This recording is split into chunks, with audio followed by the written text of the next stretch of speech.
Hi, my name is Kelly Brennan. My lawyer had asked me to put together a few-page document kind of showing how I was prior to my encounter with Jeffrey Epstein, how I was kind of, directly after, and how I am now. I've been racking my brain trying to figure out exactly the best way to do that.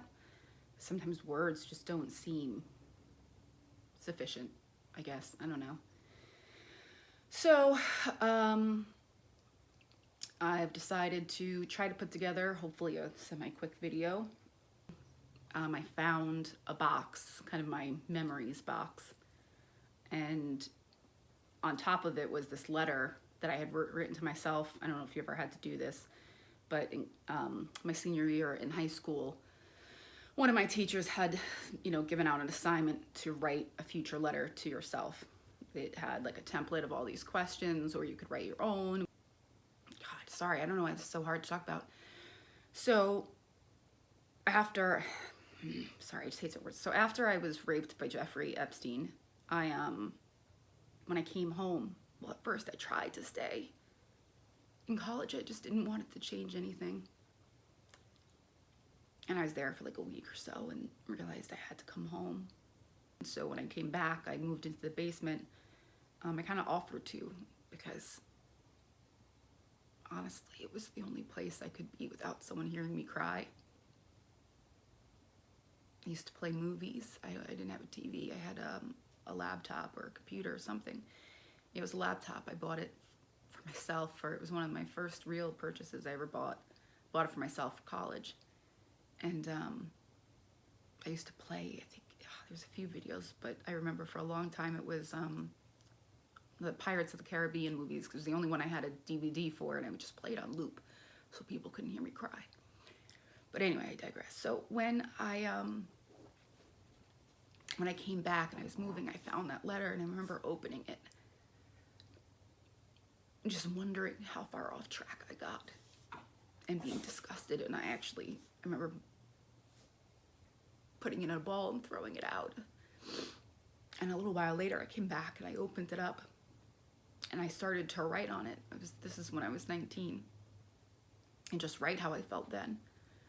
I'm not even sure why I kept it, but when I saw it recently when we were moving in, and then this was asked of me to kind of write how I was before, during, and after, I thought of this and realized what better of a way to show how I was before, during, and after, because it literally is my own words from that point in time. So I did find it. It's here. It's actually a few pages. Like I said, hopefully I'll get through it. As you can see, it's pretty crumpled up and been through some stuff. So there are 25 questions, I think. I haven't read them yet. So it says, hello, future self. It's all going to be okay. How old are you now, and how old will you be in 10 years? So now 17, when I was filling this out, and the date on it says May 7th, 2003. How old are you now? 17. Then in 10 years, I'll be 27. And then, like I said, I started to fill it out, and you could tell what the difference is. I guess when I originally did it, I did it in black pen, then blue pen when I was in 19. So then I filled it out when I was 19. So I'm going to read you my answers from when I was 17 to when I was 19. And then we could discuss, how I am now. Who is your best friend? That's what I said in 2003 before Epstein. Afterwards, I wrote, I have no friends because I had to cut them out and leave college because they probably think I'm crazy. One of the worst things that happened with him is, it was terrible what he did, and I can't even get into that, but I couldn't tell people the truth. I had to hide it. I was afraid. I didn't know. And then I would slip up, or I would get desperate and I would share things, and then I would be petrified and try to backtrack it. And I just cut whole chunks of my life out. I left college. I never spoke to those people again. I truly, when I came back, I didn't really have friends. What hobbies do you enjoy? What are your passions? What are you passionate about? color guard, arts and crafts, hanging with friends, helping people, volunteering, writing, math, computers, problem solving. That's what I originally wrote. And then, you know, 2 years later, a year later, whatever it was, I crossed out color guard, arts and crafts, hanging with friends, helping people, and volunteering. I did check off writing, so I guess writing. And I wrote no friends, people. Can't do this anymore. He took that too. And it's pointing to math and computers when I left college.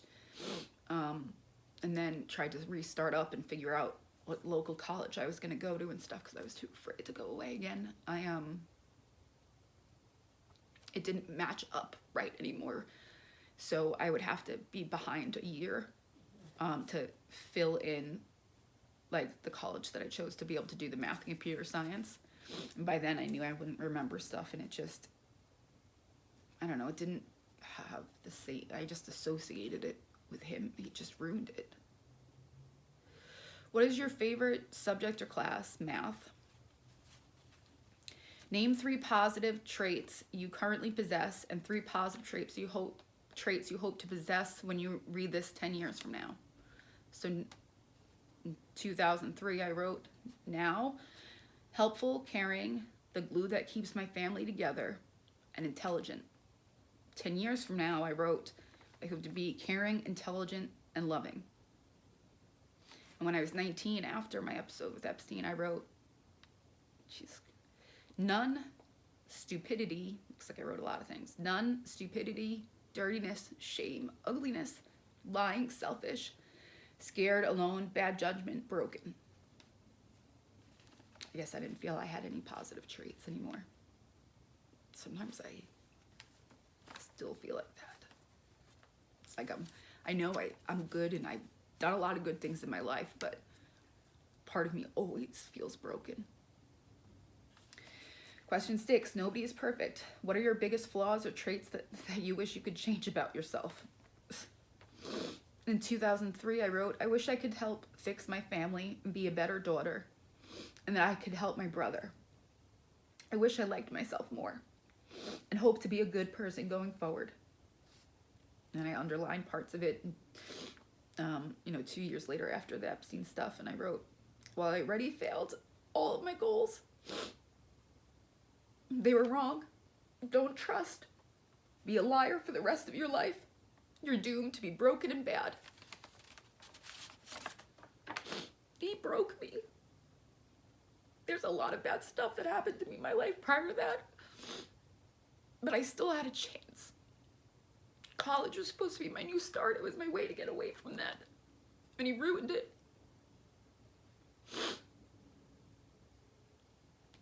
Sorry, this is the first time I'm reading this, and it's kind of bringing me back to then, and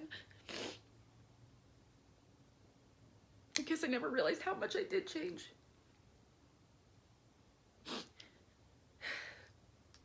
Sorry, I had to take a quick break there. Okay, so, sorry. 7, describe the type of person you hope to be in 10 years. 2003, I wrote, happy. I don't care who I am as long as I'm happy for the most part. Caring, loving, trusting, smart, brave, selfless, good. 2 years later, I wrote, I wrote, fail. I'll never be happy again, but I hope I'll be able to sleep. I hope to have the strength to keep going. But it's not true because hope is made up of pure evil. Hope robs you in your sleep. 8. What makes someone a good friend, a good person? 2 questions. Friend, in 2003, I wrote, loyal, easy to talk to, makes you happy, helpful, someone you can lean on, someone who makes you smile. And what makes you a good person? I wrote, someone who puts others first over themselves. 2 years later, a year and a half later, I wrote, if I was a good person, I'd be brave and come forward even if he killed me. I'd do it if I knew that was the outcome. At that point, and even sometimes now, I wasn't afraid of death. I was afraid of disappearing. I was afraid he'd hurt somebody else and it would be my fault too.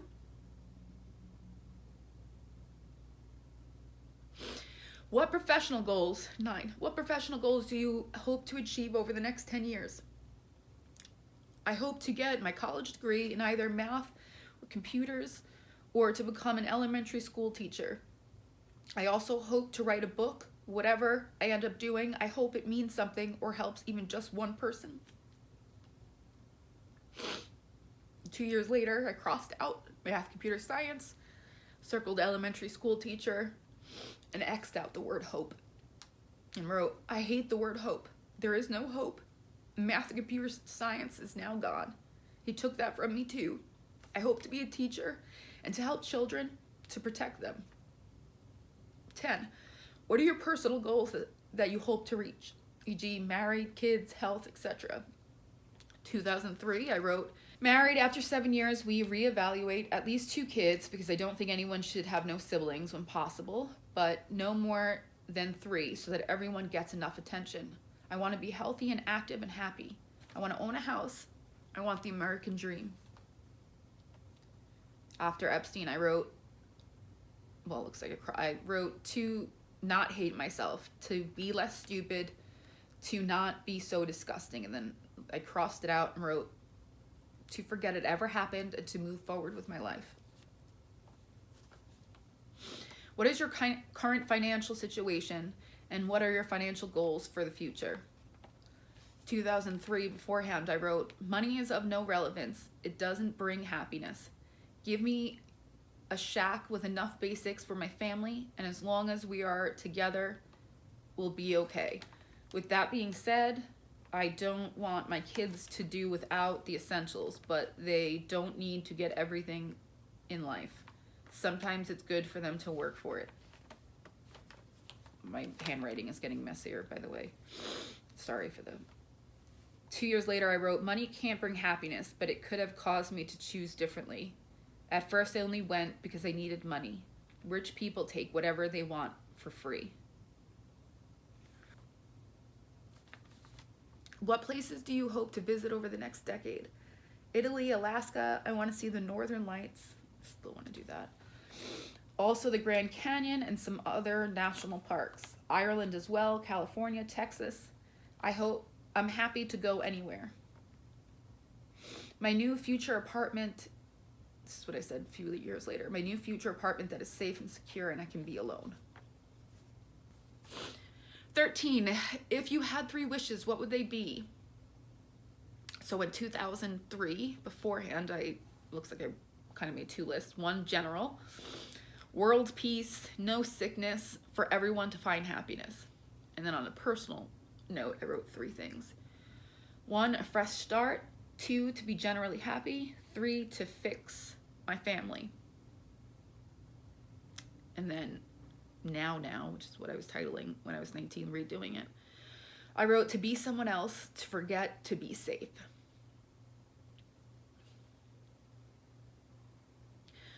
Who would you consider to be your hero or role model? Why? My grandma, because she was admired and loved by all. That's not why. I don't need to be admired or credit. She's my hero because she always makes time for people and is genuine. She always lends a hand. And I guess I didn't change that 2 years later. In one word, number 15, in one word, jeez. In one word, what is the most important thing in the world? Why? I wrote hope, real big. Next to it I wrote, we are doomed without hope. What's the point without hope? 2 years later, I literally wrote, ha ha ha ha ha ha ha. I guess I'm nothing then. There is no hope. There is just pain with spurts of joy. 16, 2-part question. A, what is one mistake you would undo if you could? B, what is one thing you'd change about your life? In 2003, I wrote, I wouldn't hurt myself. 2 years later, I wrote, so it was, what's one mistake you would undo if you could? Not go to New York City or to not be born. What's one thing you would change about your life? Nothing. I deserve all of it. This is what you get when you make dumb decisions. It's all my fault. at 17 that says, what is your plan for after you graduate? And in big letters and stars, I wrote, going forward, I vow to make these things happen. So meaning the things above. My plan is to change my life for the better. I have hope and faith in myself. And then after Epstein, I wrote, take 2. And I changed it to, what is your plan for after you graduate to survive? 18, what lessons have you learned up until this point? What goals have you achieved? 2003, I wrote, God only gives you what you can handle. Humanity is overall good and can do such beautiful things. I'm proud that I'm captain of the color guard team and that I helped/played a big role in breaking the school's record and donating 787 complete Thanksgiving food kits, including the turkeys. 2 years later, I wrote, I crossed out, God only gives you what you can handle. I changed humanity's overall good to bad. So humanity is overall bad and can do such horrible things.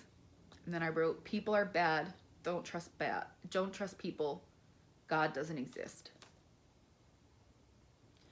19, what are you most scared or fearful of? You're never the same after. Let me just read it. What are you most scared or fearful of? A, death, not getting a chance to be who I am and to help others. B, that my brother is going to unknowingly stab himself, me, or my family member. Afterwards, that year and a half later, I wrote, I'm afraid of everything and pain, not death. I welcome death. I'm afraid of endlessly suffering pain that's worse than death. Wishing I was dead, of being forced to stay alive and endure endless pain.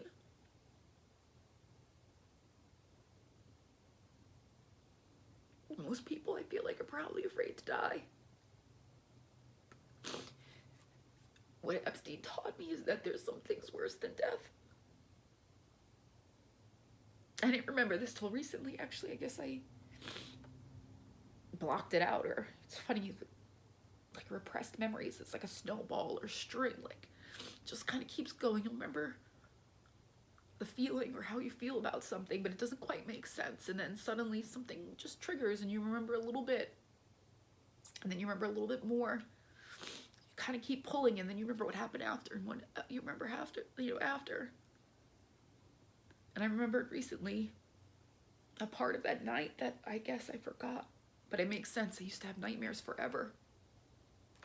It was always someone drowning me or choking me, or I just couldn't breathe. Or if I was having an asthma attack, or it was like tight in my chest and I was sleeping, and actually that would trigger the nightmares or the flashbacks, and I would feel like I was choking. And recently I remembered why that is. In the beginning, I never really remembered what got me from going kind of from that fight to that flight to the freeze. Because at first I realized he tricked me. I dream about that all the time too. The moment I realized I wasn't leaving that room until he said I could. But what I remembered is that he used to stick his fingers down my throat, or like, and hold my nose, or the best way I could say it, and hold my nose so I couldn't breathe. And then after that, when he was more gentle. He just went along with it because it was better than gagging and not being able to breathe. But at one point, after we went on and we took a break, and you're not even there, I can't look at you. We took a break, and I remember thinking it was over and just trying to do what I could do to get out of there. And then it wasn't. And he started in again, and I couldn't take anymore. And he started doing it again. First, I just counted. I counted and counted and counted and counted and counted. And I felt like he just something my dad taught me. It was 3 seconds. That's what he taught me. He said anyone can endure anything for 3 seconds.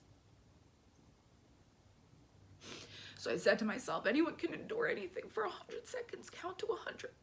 And then I count to 100, and I get to 100. I say, just 100 more. Just 100 more, and 100 more, and 100 more. But I guess he didn't like that because I had figured out that he liked when I struggled. I just wouldn't give him the satisfaction, so I just went somewhere else and I just counted. But at some point, like I said, he started it again. He was choking me.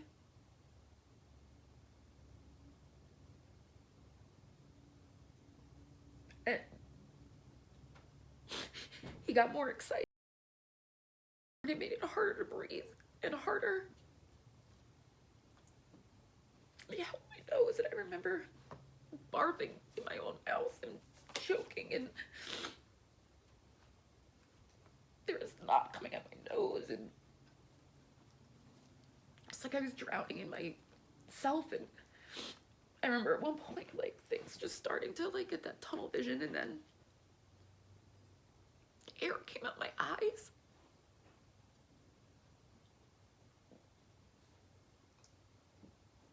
And I remember always feeling lucky that he finished then, because,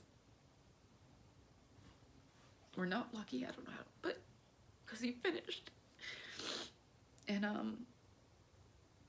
had this, right before that, like, I had this moment of, really thought I was gonna die. And I remember just trying to see and not, like, just hold on.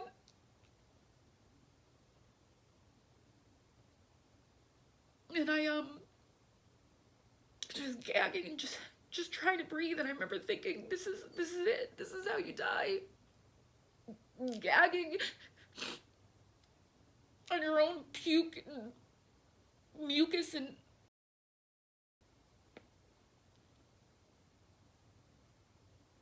I remember I guess I lost consciousness for a little while because and I thought that was it. I thought if I was just gonna be dead.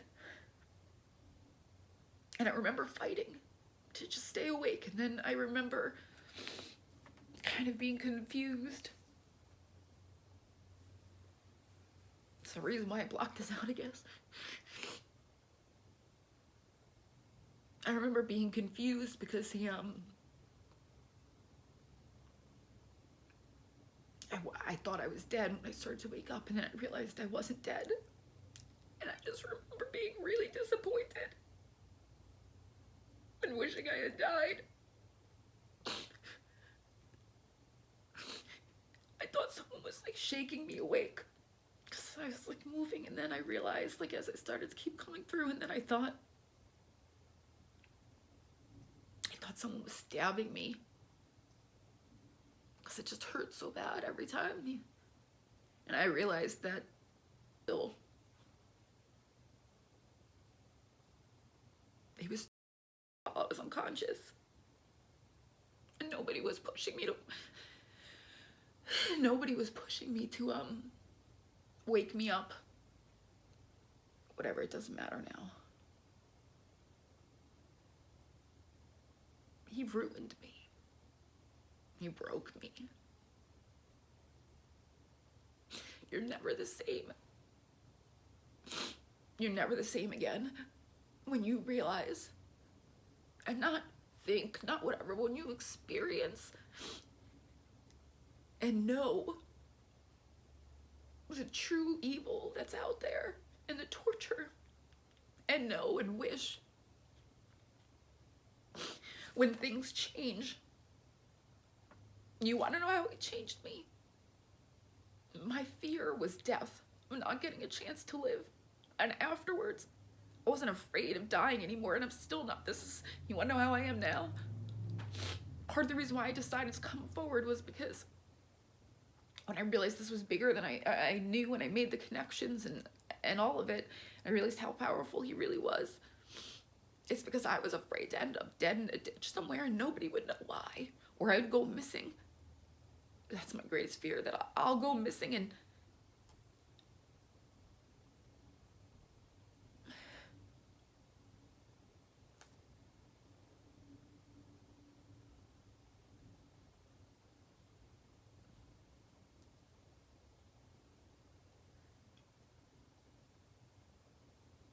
sorry, I get lost in my head sometimes.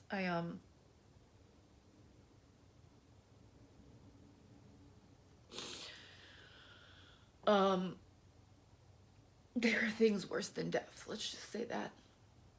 And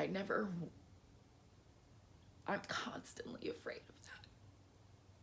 I'm afraid of being in a position or scenario where I'm experiencing things worse than death and there's no end. And he changed me because he made me know that that's possible. There's two people in this world, two kinds. There's ones that are afraid of death, and there's ones that are afraid of not dying. Anyway, I'm gonna be done with this, but I'll keep going. 20, are you currently happy with your life? 2003, I wrote happy, ... There are things that make me happy. I don't think I've ever asked myself this, or anyone else has. No, I'm not happy with my life, but I will be. I'm determined to be better, and I've started asking teachers and people for help. I need out of my house first. Then I can rebuild. And then afterwards I wrote, are you currently happy with your life? No, and I never will be. Life is about surviving the bad and not enjoying the good. 21. What is important to you? What's something that you're really proud of? 2003, beforehand I wrote family. But more than that, my job and helping people. People and relationships and how we interact and help and impact others is most important. Later on, afterwards I wrote nothing. I wish I could just tell them the truth without putting them or me in danger. 22, what is the worst possible thing that you can imagine happening? / hope doesn't happen in the next 10 years. 2003, I wrote, I prefer to think on the bright side, but I guess, I crossed some stuff out, never getting out or finding happiness. My family / friends getting sick or hurting or being unhappy, always being unhappy. Afterwards, I wrote, I had some stuff on the side and down here. So I wrote, it's already happened and it was worse than I could ever imagine. Going missing or ending up dead in a ditch and no one knowing why. Well, there's that. That's pretty much my same fears now. 23, what are your religious beliefs? Do you believe in good and evil? Thank you for bearing with me. There's just like 2 more here.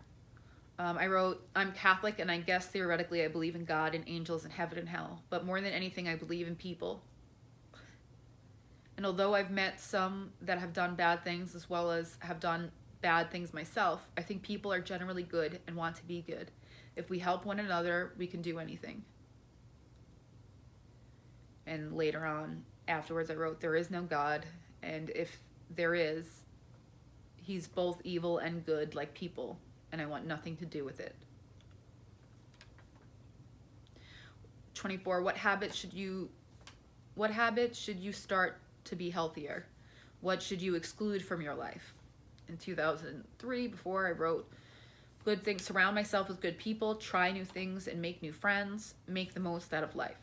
And I said that I should stop hurting myself or choosing risky behaviors. Afterwards, I wrote, nothing matters. I hope I die.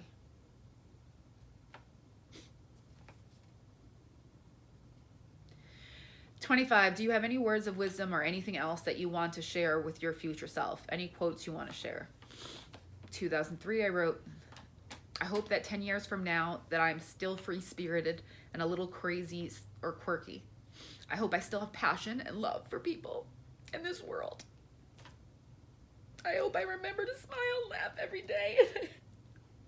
And I'm generally happy and loved and loving. And if not, I wrote this in caps. If not, it's not too late, Kelly. You can still be happy and make a difference. I order you to take the steps to do so.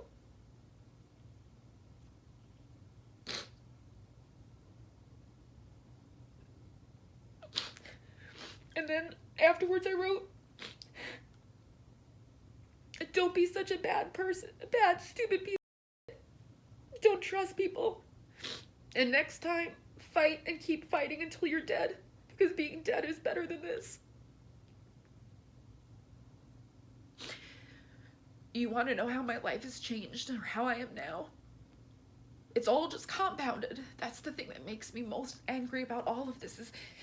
It's not even just that he ruined me. It's not even just that he broke me, because that's what I'm finally acknowledging and realizing. He didn't just torture me for hours. He made me wish I was dead. I still genuinely think it would have been kinder if he killed me. It would have been the kinder thing. Because instead, he hurt me. He broke me. And then he created a situation where I could never get help. Instead of dealing with this like I finally am now and realizing that what PTSD is and what these things are, instead I just thought I was bad. I thought that I was lazy or broken, or I just wasn't a good person. Do you know what 17 years of untreated PTSD is like? It's not fun. It's made me feel guilty and ashamed and terrible for years. Every decision I've ever made has been, I've just been his puppet. I felt so guilty. And that I didn't deserve happiness. And that I deserved what I got.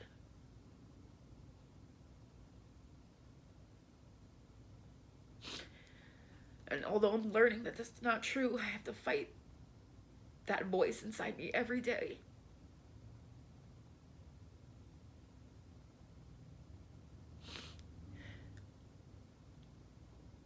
He took away my potential because of him.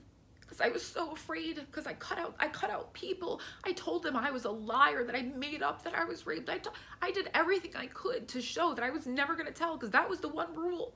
Keep your mouth shut. If you keep your mouth shut, you live. Maybe, if he feels like it, if you're lucky. But if you keep your mouth shut, you have a chance. And so I lied to everyone. And it made me feel like the worst person in the world. And I could never understand why I couldn't keep up with people. What was wrong with me? Because every time I pushed forward and pushed forward and pushed forward, it would get better, and then I'd fail. I just couldn't keep up with it, because I was always, you know, people talk about like emotional baggage and stuff, because I was carting 17 years worth of baggage around. Because I couldn't tell people, oh, I smelled something and that set me off from having a bad day, or I was triggered, I watched something on TV, because I didn't even know the language. I didn't even know that's what it was. I didn't know what flashbacks were. I didn't understand. I didn't understand any of it. I honestly just thought I was bad and crazy and broken, that I was never made right to begin with, that this is how life is. It's mean and it's ruthless and it's cruel. I've had many miscarriages over the years, but I could have adopted. We could have done more infertility stuff. I could have tried harder, but I didn't. How could I bring something in this world that I can't keep safe? Because no one's safe. No one is. I don't believe in justice anymore. I don't believe in God. I don't believe in family. I don't believe I don't believe in anything. I really think there's no purpose to life, that we're just here and it's like a video game. It's like you just dropped in, do what you gotta do. There's no storyline, there's no whatever. For years afterwards, I just tried to, I got a 4.0 in college, worked several jobs, student taught. I worked myself to the bone after that, just trying to stay on track, because if I could stay on track, then everything was okay. And it's like it didn't happen, but it did happen. So how did it change my life? How am I different now? I hate myself. I hate who I am. I hate who I've become.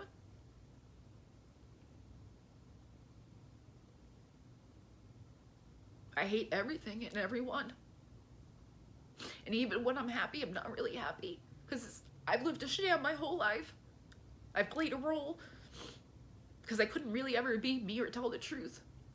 I couldn't get help. Yeah, how many times I've looked my mom in the face and tried to tell her. Yeah, how many times it ruined relationships. I want to find just a little bit of peace, somewhere I can feel safe for once, because I never feel safe. I can't do normal things. I'm scared all of the time. And although I've also had many good things in my life, don't get me wrong, I'm proud of many things that I've accomplished in my career and my stuff. I think I turned out all right. I could have been a lot more. With your help, I want, I didn't know that this said.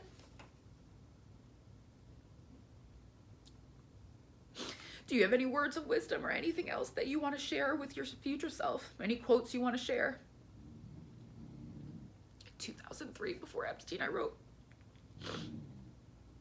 I hope that 10 years from now I'm still free-spirited and a little crazy or quirky. I hope I still have passion and love for people in this world. I hope I remember to smile and laugh every day, and that I'm generally happy and loved and loving. I just want to feel safe. I just want that. But more than that, if any good came from any of this, it's this part in the letter. And if not, it's not too late, Kelly. You can still be happy and make a difference. I order you to take the steps to do so. I want to do that. Help me do that. Because I want to make a difference. I want to help people. If this reminds me of anything, it's that I used to like people. I used to be a good person. All I've ever wanted to do is help people.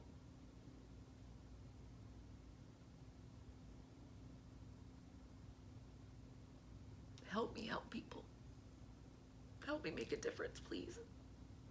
If I can help just one person know that they don't have to feel like this. If I can protect one person who needs protecting. I guess that's all I have to say. But thank you for listening. I know it ended up being longer than I planned.